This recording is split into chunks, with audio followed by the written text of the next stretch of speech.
You're listening to the Cyberwire Network, powered by N2K.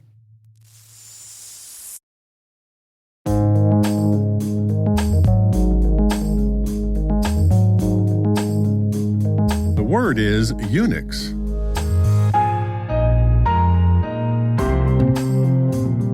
Spelled U as in Utah Raptor, N as in Nanotyrannus, I as in Iguanodon, and X as in Xenoceratops.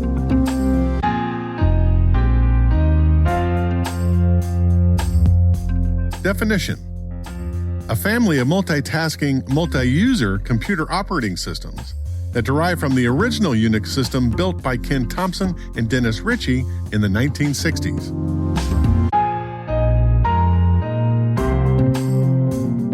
Example sentence.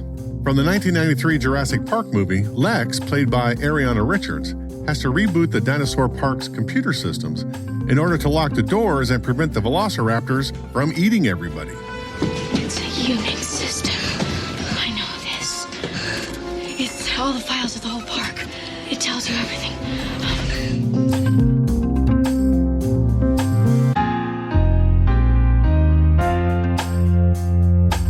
Origin and context.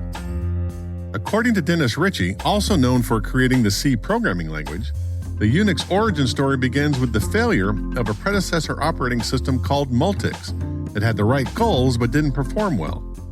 One of the key characteristics of the new Unix system was its use of plain text files for storing data, traversing the file system, and inter-process communications.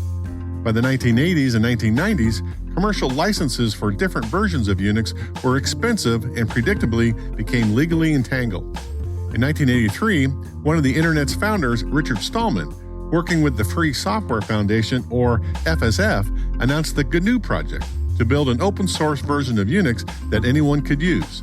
Volunteer coders began writing the supporting programs that a complete operating system would need, but they didn't start working on the kernel yet. A kernel is the first program the bootloader runs at startup because it handles the low-level interface tasks between the user and the hardware components of the system. At the end of 1991, Linus Torvalds publicly reversed version .02 of a basic kernel for a flavor of Unix called Minix. By version .12, though, Torvalds joined the GNU project with its famous copyleft general public license.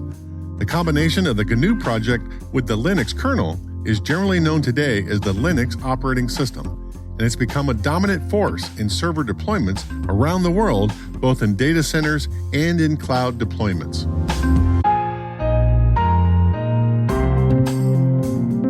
Nerd reference.